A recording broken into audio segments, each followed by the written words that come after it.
미국 서부 산악지대에는 브리스콘 소나무라고 하는 소나무가 있는데, 이 소나무의 종명이 오래 사는 나무입니다. 이 나무는 해발 2,500에서 3,600m 고산지대에 서식을 하고 있어요.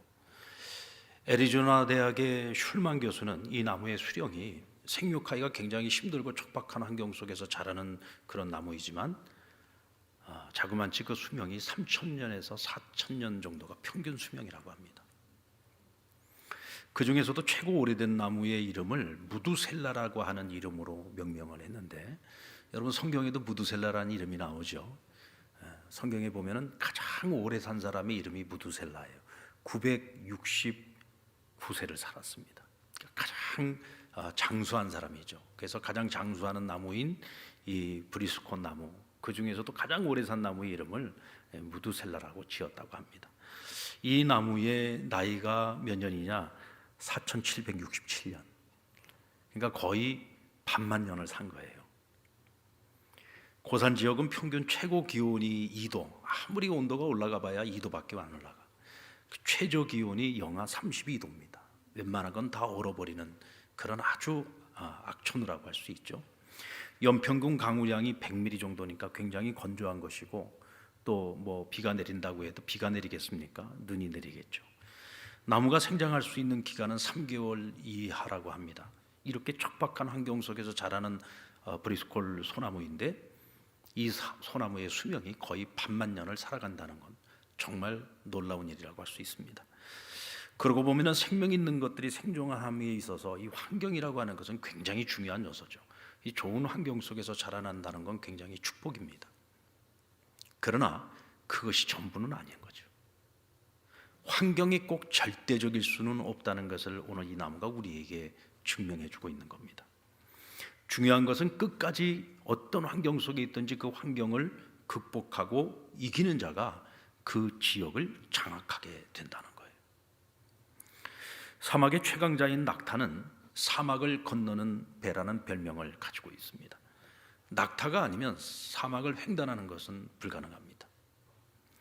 이 낙타를 연구하신 분이 이렇게 정리를 해놓은 것을 봤는데요, 낙타는 1회에 50리터에서 60리터 정도의 물을 한 번에 마셔가지고 그것을 자기 몸속에다 저장을 한답니다. 이게 콜라병으로 하면 한 170병 정도의 분량을 자기 몸속에다가 이 물을 보관을 하고 있으니까, 뭐 물 어디에서도 물을 찾아볼 수 없는 이 사막에서도 긴 시간을 버틸 수가 있는 거죠. 그리고 무려 500kg 이상의 짐을 싣고 시속 4km에서 5km 정도를 30시간 동안 쉬지 않고 계속 걸을 수 있답니다. 그리고 발이 워낙 크기 때문에 모래에 빠지지 않고, 그리고 굉장히 몸이 부드러워서 아주 사뿐사뿐 걷는다는 거예요. 여러분들 낙타가 걷는 거 혹시 보셨습니까? 네. 저는 성지순례 가서 이 낙타가 걷는 걸 봤어요. 제가 직접 낙타를 타보기도 했습니다. 이 낙타를 타고 시내산 꼭대기까지 올라가거든요. 낙타는요, 그렇게 몸집이 큰데도 불구하고 걸을 때 보면은 굉장히 우아하게 걷습니다. 아주 사뿐사뿐 걸어요. 그러니까 관절이라든지 이런 데 무리가 가지 않는 거죠. 그리고 모래는 이렇게 푹푹 빠지기가 쉬운 곳이잖아요. 근데 이 발바닥이 넓다 보니까 잘 빠지지도 않고, 또 그곳에서 사뿐사뿐 걷기 때문에 굉장히 장시간을 걸을 수가 있는 겁니다. 그리고 머리에 이 넓적한 뼈가 있는데, 이 뼈가 눈 주위를 가리우고 있어요. 그래서 뜨거운 태양볕으로부터 그늘을 만들어줘 가지고 눈을 보호할 수가 있고요. 그리고 모래바람이 불 때에도 이 눈에 이 쌍꺼풀이 눈에 이 눈꺼풀이요, 이 두 겹으로 되어져 있어 가지고 또 이 눈꺼풀이 굉장히 길어요. 그래서 모래바람으로부터 이 눈을 보호를 해줄 수가 있는 겁니다. 또 낙타의 코에는 상당히 근육이 발달돼, 다른 동물에 비해서 굉장히 이 코 근육이 발달이 돼 있어 가지고 콧구멍을 넓힐 수도 있고 좁힐 수도 있어요. 그래서 모래바람이 불어도 호흡을 하는데 지장이 없도록 이렇게 자기가 마음껏 근육을 통해서 이 코의 콧구멍의 크기를 넓히고 좁힐 수가 있는 거죠. 낙타의 입술은 워낙 두꺼워서 사막의 식물인 가시 달린 선인장을 먹는데도 어려움이 없다고 합니다. 그리고 낙타의 털은 단열 효과가 뛰어나서 소미의 보석이라고 불려지는데, 더위도 견딜 수 있고 또 추위도 견딜 수 있는 그런 아주 이 최고의 털을 가지고 있는 겁니다. 사막의 배라고 불려지는 이 낙타의 특징들을 가만히 살펴보면, 그럼 낙타라고 하는 이 존재가 처음서부터 이렇게 생긴 것이었을까? 처음서부터 이런 신체 조건을 가지고 있었을까? 여러분, 그렇지 않을 거라고 생각합니다.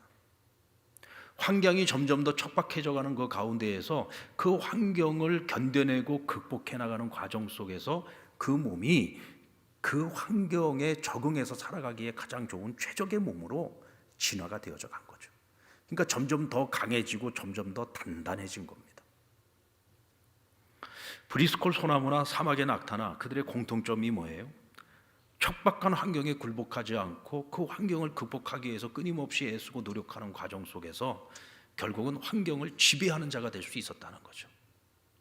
그 환경 속에서 살아가는 최강자가 될 수 있었다는 거예요.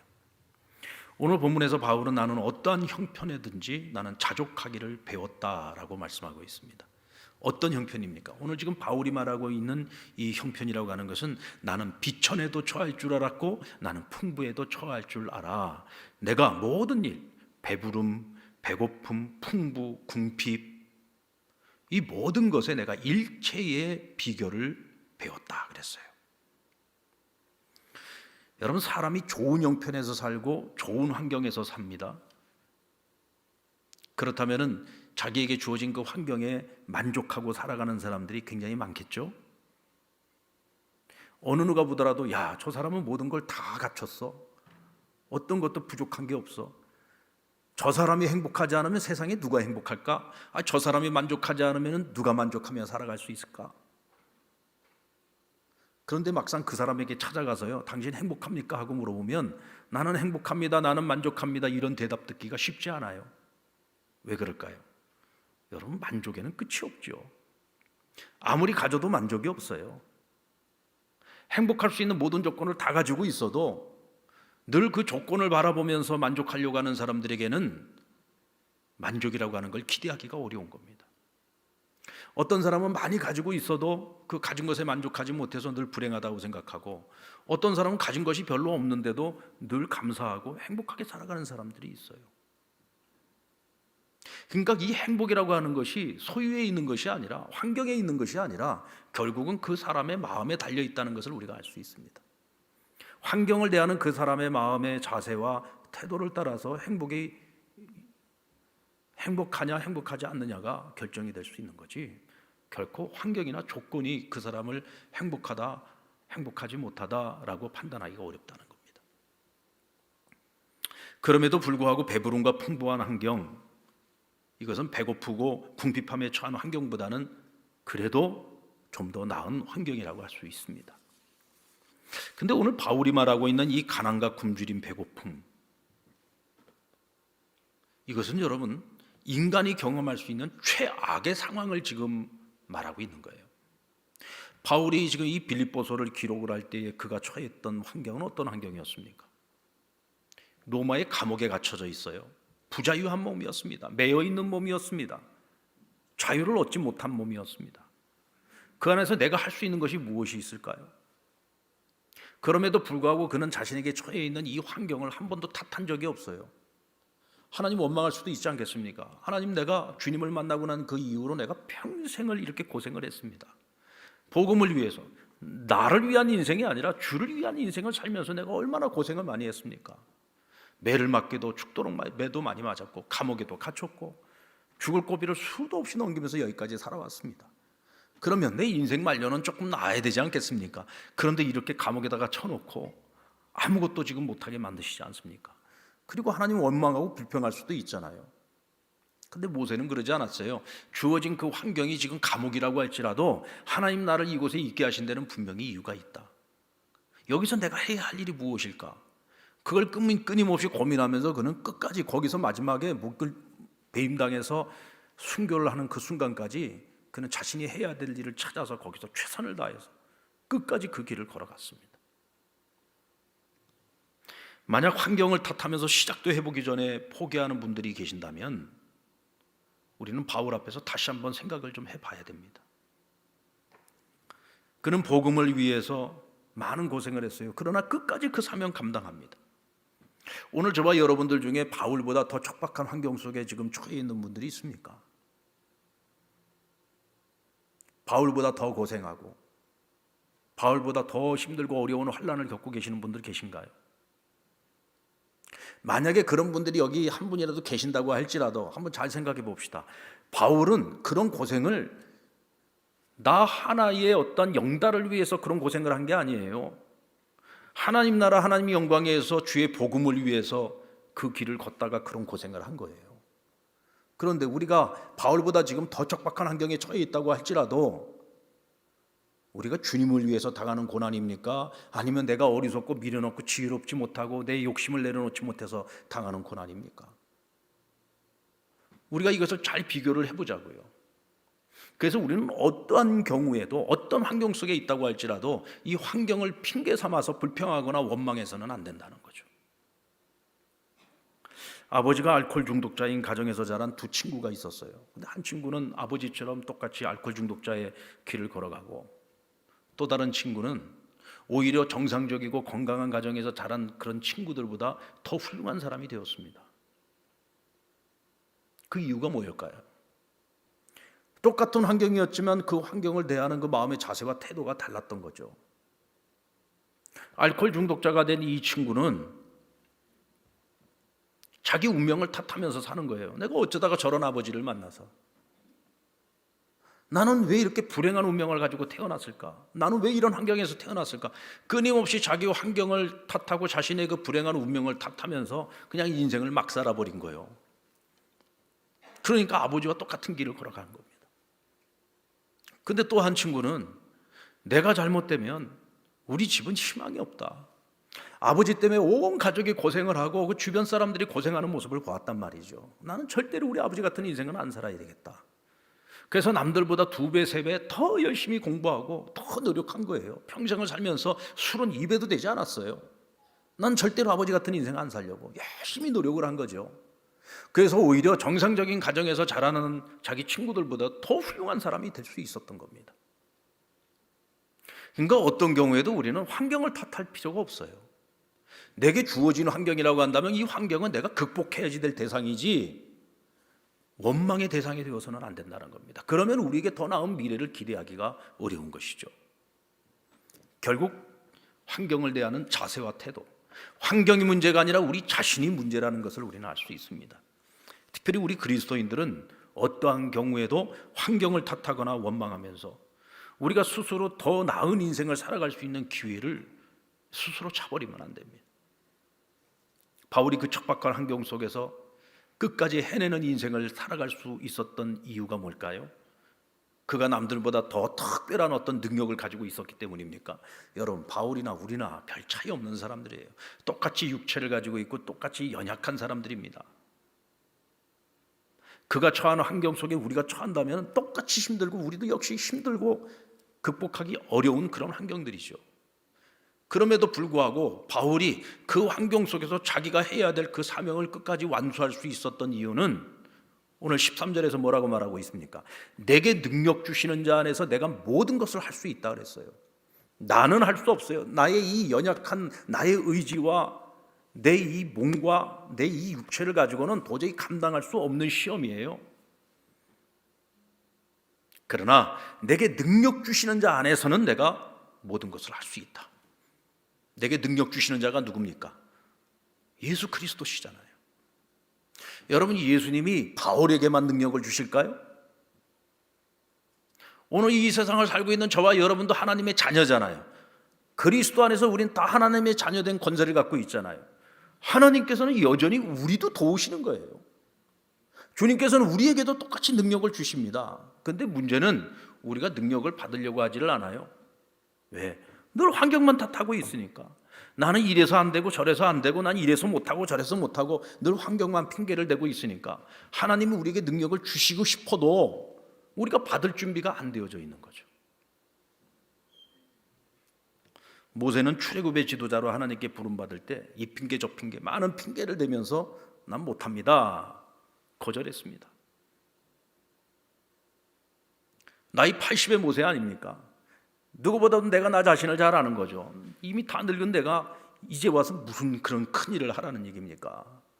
내가 예전에 애굽의 왕궁에서 살아봤던 사람인데, 나도 예전에 한때는 왕자였던 사람이요. 바로를 만난다는 거는 애굽의 백성들이라도 평생을 살면서 바로의 얼굴을 한번 볼까 말까 하는데, 아니 나 같은 미디안의 촌노가 바로를 찾아간다고 바로가 나를 만나주겠습니까? 갑자기 뜬금없이 나타난 나를 이스라엘 백성들이 하나님이 보내신 자로 나를 믿고 받아들이겠습니까? 내가 무슨 말을 한들 그들이 이 말씀을 하나님의 말씀이라고 그들이 듣겠느냐고요. 안 됩니다. 저보다 나은 사람 보내세요. 나보다 똑똑한 사람, 나보다 좋은 조건 가지고 있는 사람 보내세요. 주님 못합니다. 그래도 하나님께서 하라고 하니까 뭐라 그래요? 마지막 핑계가 뭐였습니까? 하나님, 저는요 말을 잘 못하는 사람이요 혀가 둔한 사람입니다. 그런 제가 어떻게 바로를 설득을 하고 백성들을 설득을 합니까? 말을 못하기는요 얼마나 핑계를 잘 대는데. 지금 하나님이 이겨먹겠다고 지금 계속 말로 지금 하나님을 설득하고 있었잖아요. 하나님을 설득할 정도면 모세가 말 못하는 사람 아닙니다. 말 잘하는 사람이에요. 다 결국은 다 핑계거리죠. 하나님께서 그냥 더 이상 핑계를 못 대도록 입을 딱 항구시켜버리죠. 어떻게 하셨습니까? 야, 너 말 잘하는 형 아론이 있잖아. 내가 그 아론을 너의 대언자가 되게 할 거야. 내가 너에게 말을 주면 너는 그 말을 네 형 아론에게 얘기해. 그러면 아론이 백성들에게 말할 것이고 아론이 바로에게 말할 거야.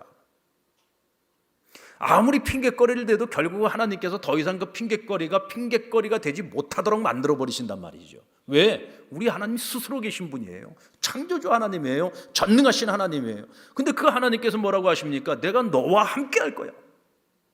그거면 충분한 거죠. 너가 가지고 있는 모든 부족함과 모든 연약함, 그걸 다 핑계라고 다 얘기해봐. 내가 그걸 모든 가능성으로 바꿔버릴 테니까 두려워 말고 가. 모세가 하나님 앞에 결국 항복하고 순종해서 나아갈 때 그런 평생을 주께서 맡기신 사명을 감당하면서 내게 능력 주시는 자 안에서 모든 것을 할 수 있는 그 하나님의 능력을 경험하게 된 거죠. 홍해라는 장애물이 그 앞을 가로막고 있고 뒤에서는 군대가 쫓아옵니다. 애굽의 군대가 쫓아옵니다. 이때 여러분 이스라엘 백성들이 보여줬던 태도는 뭡니까? 불평과 원망이죠. 그냥 애굽에서 살게 내버려 두지 우리 여기 데리고 와서 다 죽이는구나. 그들은 항상 그랬습니다. 광야 40년 동안에도 늘 그랬어요. 부족한 것이 있을 때마다 원망하고 불평했죠. 근데 그때마다 모세는 어떤 자세를 취합니까? 이제부터 우리의 하나님 여호와께서 우리를 위하여 우리를 구원하시는 일을 바라보자. 여러분, 위기가 있어야지 되고요, 어려움이 있어야 되고 환난이 있어야지 그때 하나님이 일하시는 거예요. 그때 기적을 경험하는 겁니다. 절호의 기회가 온 거죠. 하나님 살아계심을 볼 수 있는 기회가 온 거예요. 하나님 기적의 하나님, 우리를 이기게 하시고 승리케 하시는 하나님이신 것을 경험할 수 있는 기회가 찾아온 거예요. 같은 위기가 찾아와도 그 위기를 대하는 자세가 다른 거잖아요. 이제 우리는 다 죽었다, 절망하는 이들이 있는가 하면 이제 하나님께서 우리를 위해서 행하시는 일을 한번 지켜보자. 믿음을 가지고 바라보는 거죠. 하나님 나와 함께 하신다. 그 하나님께서 우리를 하여금 능치 못함이 없게 하실 것이다. 오늘 저와 여러분에게 필요한 믿음이 바로 이런 믿음입니다. 우리 한번 다 같이 따라해 보실까요? 내게 능력 주시는 자 안에서 나도 모든 것을 할 수 있다. 할 수 있다. 아멘. 할 수 있다. 할 수 있다. 할 수 있습니다. 자꾸 못한다 하지 마세요. 나는 이래서 못하고 저래서 못한다. 여러분, 하나님께서요 더 이상 핑계거리로 삼지 못하도록 만들어 버리십니다. 주 안에서 할 수 있다는 믿음을 가진 이들에게는 이 광야의 이 척박한 환경이 오히려 모든 가능성의 지름길이 될 수 있다는 사실을 기억하십시오. 모든 가능성의 지름길입니다. 자, 우리 빌립보서 1장 12절로 14절 말씀을 같이 한번 읽어볼까요? 시작. 형제들아, 내가 당한 일이 도리어 복음 전파의 진전이 된 줄을 너희가 알기를 원하노라. 이러므로 나의 매임이 그리스도 안에서 모든 시대함과 그 밖에 모든 사람들에게 나타났으니 형제 중 다수가 나의 마음으로 말미암아 주 안에서 신뢰함으로 겁없이 하나님의 말씀을 더욱 담대히 전하게 되었느니라. 바울은 여러분 로마를 정말 꿈에도 가고 싶은 곳이 로마였어요. 늘 그 마음속에 로마를 가기를 꿈꾸고 있었죠.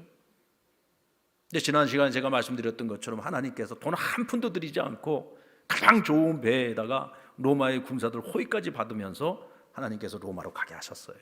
마치 개성 장군처럼 로마로 들어갑니다. 그러나 아무리 그렇게 들어가도 죄수는 죄수죠.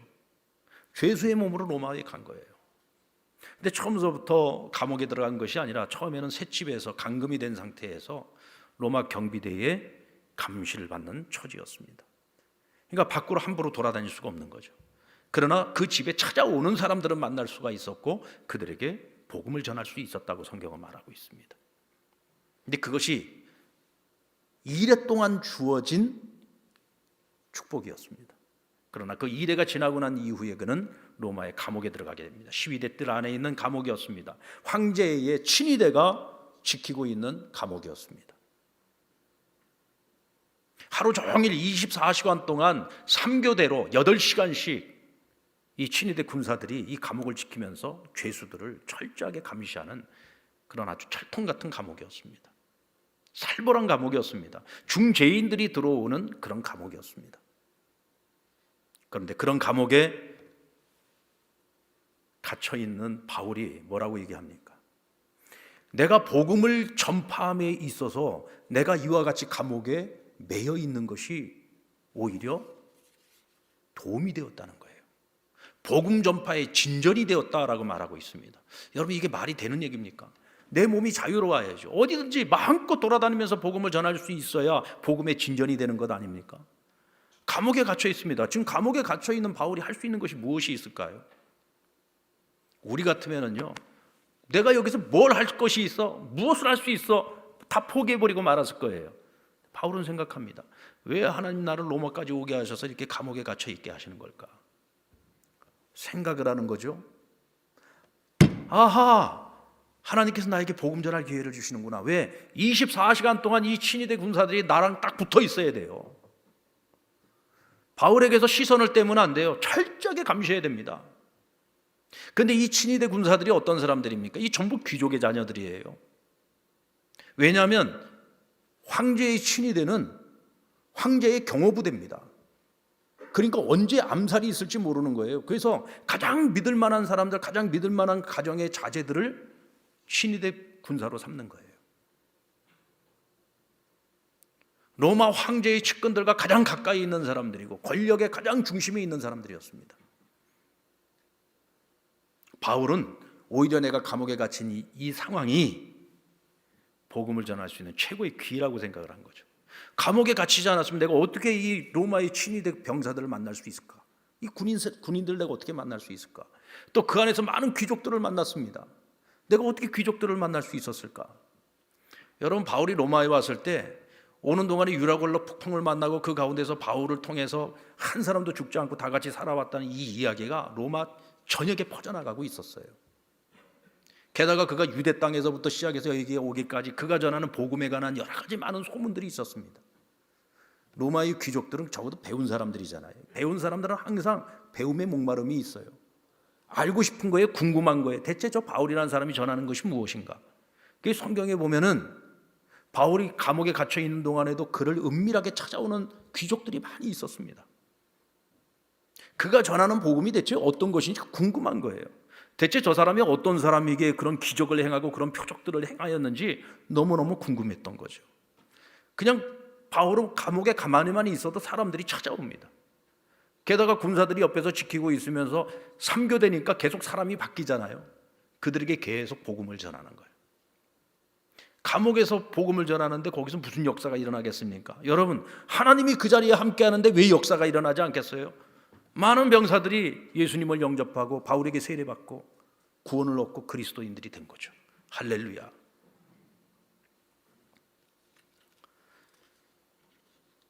자, 우리 빌립보서 4장 21절로 22절의 말씀을 같이 한번 읽어볼까요? 시작. 그리스도 예수 안에 있는 성도에게 각각 문안하라. 나와 함께 있는 형제들이 너희에게 문안하고 모든 성도들이 너희에게 문안하되 특히 가이사의 집 사람 중 몇이니라. 여기서 가이사의 집이라고 하는 것은 황제의 집안을 말하는 거예요. 황제의 가족을 말하는 겁니다. 그들 가운데 예수 믿는 사람이 생겼다는 거예요. 우리와 같은 그리스도 안에 한 형제가 된 이들이 있다는 거예요. 근데 이들이 그냥 단순한 신앙인이 아니라 당시 로마 교회나 우리 기독교인들이 굉장히 선한 영향력을 미치는 아주 신실한 그리스도인들이 되었다는 얘기입니다. 어떻게 이런 일들이 가능했을까요? 바울이 로마에 가서 감옥에 갇혀서 시위대 군사들에게 복음을 전했고 황제의 가족에게도 복음을 전할 수 있는 기회를 얻었던 거죠. 바울은 여러분, 내가 감옥에 갇혀 있지만 이 감옥에 갇혀 있는 이 상황이 결국은 기독교가 로마를 무너뜨리는 데 있어서 하나님이 주신 지름길이라고 하는 사실을 깨달은 거예요. 그러지 않고서야 어떻게 황시대까지 복음이 들어갈 수 있었겠습니까? 이런 방법이 아니고서는 안 되는 거예요. 범을 잡으려면 호랑이 굴로 들어가야 된다고 하지 않습니까? 하나님께서는 그렇게 로마의 복음화를 예비하시고 준비하셨던 거예요. 어떤 환경 속에서든지 하나님의 명령 앞에, 하나님의 뜻 앞에, 하나님의 계획 앞에 순종하는 자들에게 하나님은 능력을 주셔서 우리가 상상도 할 수 없는 그런 놀라운 일들을 만들어 가시는 겁니다. 제가 헤어 디자이너 분들 개업을 하는 데 가면 제가 말씀을 전하면서 꼭 이런 부탁을 드립니다. 저희 교회 헤어 디자이너들이 많아요.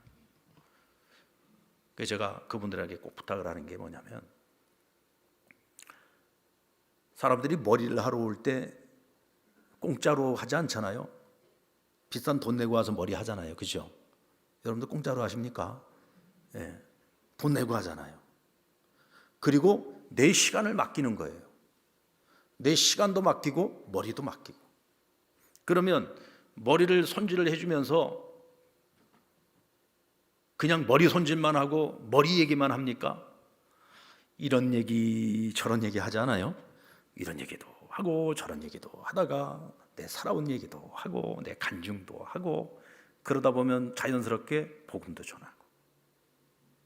아유, 목사님 복음 전하다가요 그 손님 다 떨어져 나가요.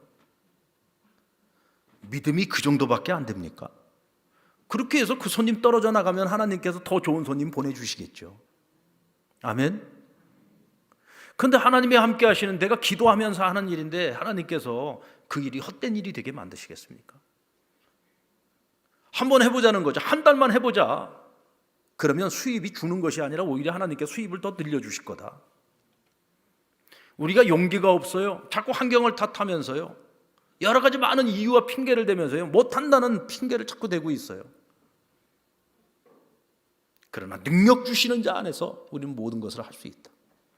이 일이 하나님이 기뻐하시는 일이고 이 일을 통해서 생명을 살리는 일이라고 한다면 왜 못합니까? 우리가 해보기도 전에 못한다는 핑계부터 대지 말고 우리가 할 수 있는 이유를 생각을 해보고 그 앞에 순종하면서 최선을 다해보자는 거죠. 그러면 여러분, 놀라운 일들이 일어납니다. 바울은 그렇게 했습니다. 바울은 그렇게 했습니다. 하나님께서 바울만 도와주십니까? 성령님께서 바울만 도와주시나요? 아니요.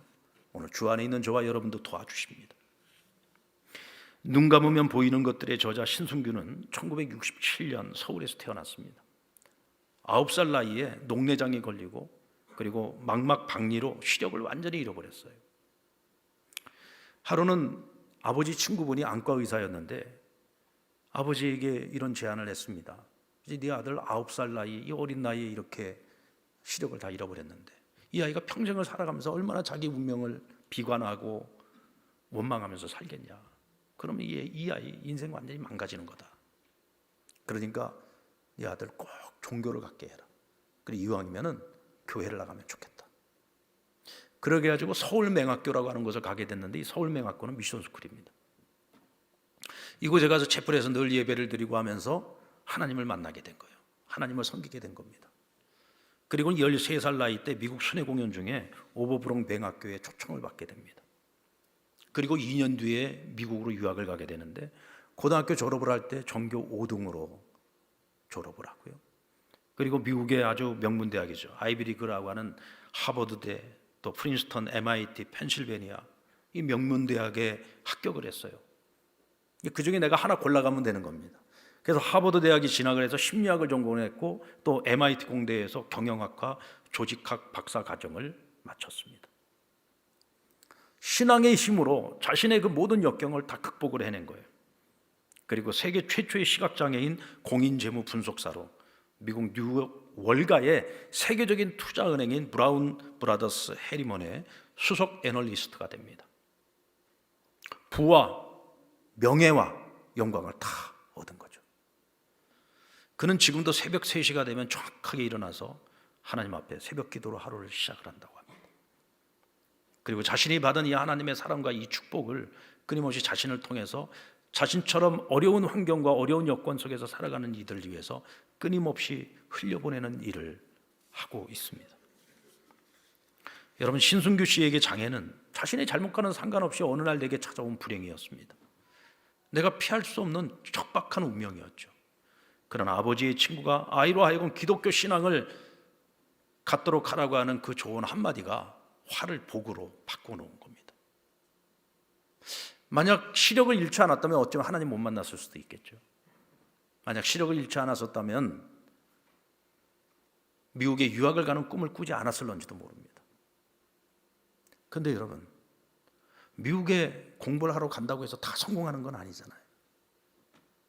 결국에 환경이나 어떤 기회, 그것보다 더 중요한 것은 어떤 환경, 어떤 기회 속에 있든지 내가 그것을 어떻게 극복하느냐가 중요한 거예요. 근데 그것을 극복하게 해주시는 분이 누구냐? 바로 전능하신 하나님이라는 겁니다. 그 전능하신 하나님을 만나고 그 하나님 앞에서 최선을 다할 때 성실하게 내게 하나님이 주시는 이 축복을 나만 누리는 것이 아니라 지금 내게 주어진 이 한계는 그대로예요. 여전히 눈을 못 뜨고 여전히 앞을 보지 못합니다. 그러나 이 환경 속에서 하나님 내게 주신 이 축복을 나를 통해서 흘려보내야 되겠다는 이 마음을 가지고 끊임없이 나누고 베푸는 삶을 살아가는 그를 하나님이 축복하지 않을 이유가 하나도 없는 거죠. 그래서 그를 들어서 하나님께서는 절망 가운데 빠져있는 사람들, 낙심에 빠져있는 사람들에게 희망을 주는 사람으로 그를 사용하고 계시는 거예요. 소망을 주는 인생으로 그를 사용하고 계시는 겁니다. 여러분, 낙타는 제 아무리 삭막한 사막일지라도 그 황량한 사막을 건널 수 있도록 모든 것이 다 준비되어져 있어요. 오늘 저와 여러분이 그런 낙타와 같은 존재입니다. 우리 로마서 8장 32절 말씀 같이 읽어볼까요? 시작.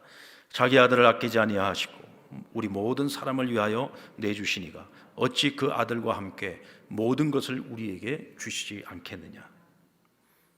우리는 하나님의 아들이신 예수님의 생명과 맞바꾸어진 존재들입니다. 얼마나 귀한 존재입니까? 그런 우리들인데 하나님께서 우리에게 무엇을 아끼시겠느냐 말이에요.